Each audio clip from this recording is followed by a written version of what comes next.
I think about death all the time. It's like, I'm going to die. All the stuff that I described that was really tough, that I went through, was not as hard as me quitting my job. By far, the hardest decision of my entire life, bar none. Sometimes you have to let other people's dreams for your life die for yours to live. Either I continue to live this way and not want to be alive, or I just risk the fact that I'll die to everybody else. What does it take to want to do something potentially for years so that you can get good at it? Because, you know, there's going to be people thinking, well, I want to be a great DJ, but I just can't find the motivation to spend every day 3 hours practicing, Alex. Yeah. I'd be like, you probably won't be a good DJ. But I would be like, you like your current state enough that you like the pain of change thing, right? Like, you're not in enough pain. And I've said that to plenty of people. We go speak and someone's like, how do I get motivated? I'm like, you're not going to get motivated. Like, you have to hate. For me, I automatically go there. I'm like, you have to hate something. Like, for me, I just hated my current existence. And so for me, that was powerful enough to get me out. There's got to be another way, though. You know, I was thinking to you that moment where you took the leap. Mm-hmm. You know, I often feel like most people that listen to this podcast often are at a point in their life where they're considering a leap. Yeah. I feel like we drag those type of people in. We kind of like, we're a magnet to those people. So if they're in a situation that they don't like, but it's not that painful, you know, it's comfortable. Well, that's the worst. It's comfortable, but a little bit miserable. Yeah. How do you get them to take the leap when it's so comfortable? My boss is promising me a promotion. I think about death all the time. It's like, I'm going to die. And I think you have to agitate the pain for yourself. Like, you have to stoke the pain. Like, if you can't get through, because like it would be odd that you would be motivated by some weird passion. Like, not everyone's Mozart and just like, I just love music and I see numbers and colors, whatever. Like, some people are like that, but most people aren't. And so if you're not that, then you only start really liking stuff when you get good at it, in my opinion. And you only get good at it by doing it a lot of times before you're good at it. And so this is why I'm a big believer in this, is that when you are starting out, I think you got to find the thing that's the pain. And like, pain motivates significantly faster and stronger than pleasure does. Like, people are like, no, passion's the right way. It's like, point a gun at a family member, all of a sudden 10 out of 10 motivation, pain. And so like, I think people should use their pain more. And if they don't have enough pain, then one, maybe that's fine. And you're a dreamer and that's okay. But I will tell you that a word that I read in my like 6-month journey between when I wanted to quit and when I actually quit, there was this word that just like pissed me off. And it was this in this self-help or entrepreneur book. And it said, there are entrepreneurs and there are wantrepreneurs.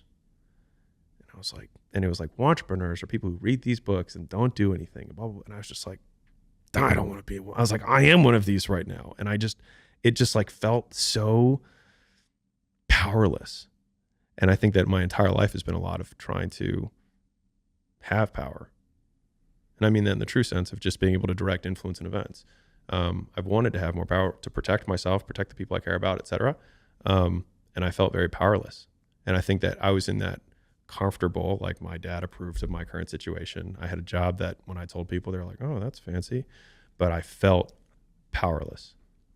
And I hated that more than anything. And so I think if I want to say this to anyone who's listening, if there's anything you listen to, all the stuff that I described that was really tough, that I went through, was not as hard as me quitting my job.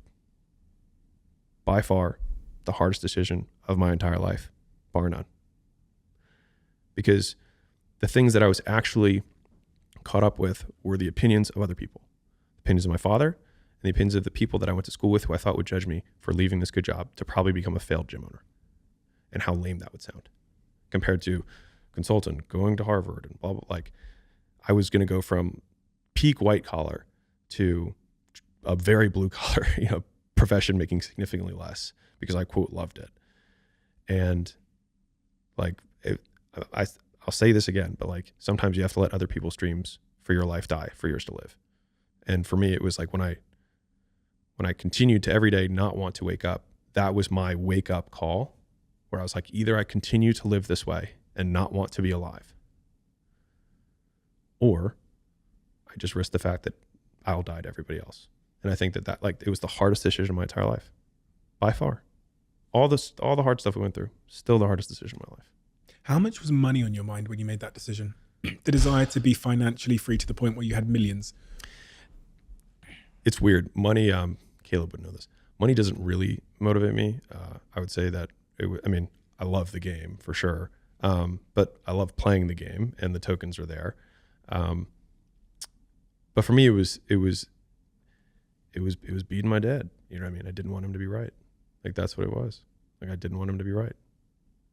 I remember, like, I'd be sleeping on the floor. I'd be miserable. I had, when I had my gym and I had no trainers, I was teaching all the classes. And so I'd wake up, I'd do 4 a.m., 5 a.m., 6 a.m., 7, 8 a.m. sessions. And then I would work out for myself. And then I would I'd do all the marketing and the ads and the stuff that I have to do in the middle of the day. And then I would teach the 4 p.m., the 5 p.m., the 6 p.m., the 7 p.m. And then I would do sales consults at 8, 9, 10, 11. And then I would do the billing for all the contracts from 11 to like 12, 12:30. And then I'd wake up again. And I did that for like 6 months. And like, I started to like lose my mind because I wasn't sleeping.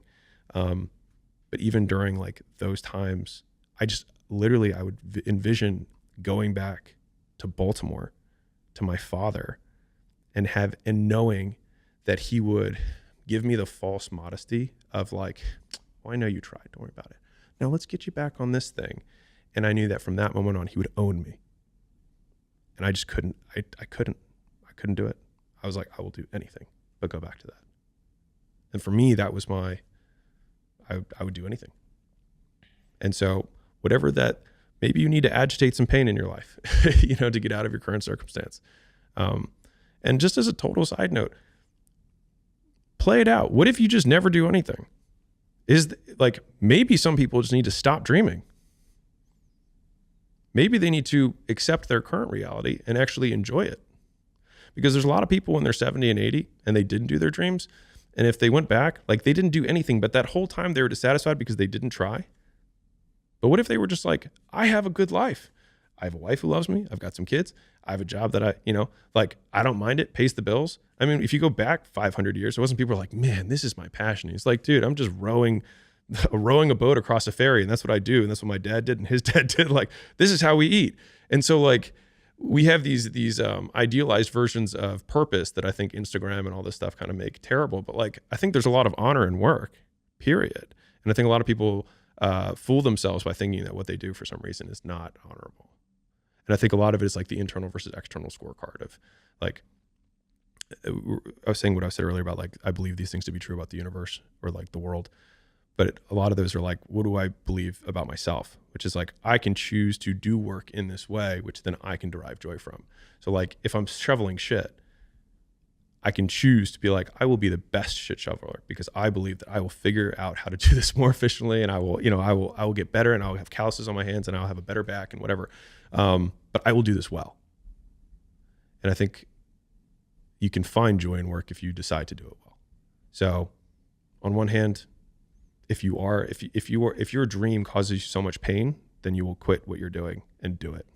And if it doesn't cause you enough pain that you're not pursuing it, or that you don't like, if you don't feel like you're in a cage right now, then maybe you're not in a cage, and maybe you just need to like the life you have, and that's cool too. If you love the Diary of a CEO brand and you watch this channel, please do me a huge favor. Become part of the 15% of the viewers on this channel that have hit the subscribe button. It helps us tremendously, and the bigger the channel gets, the bigger the guests.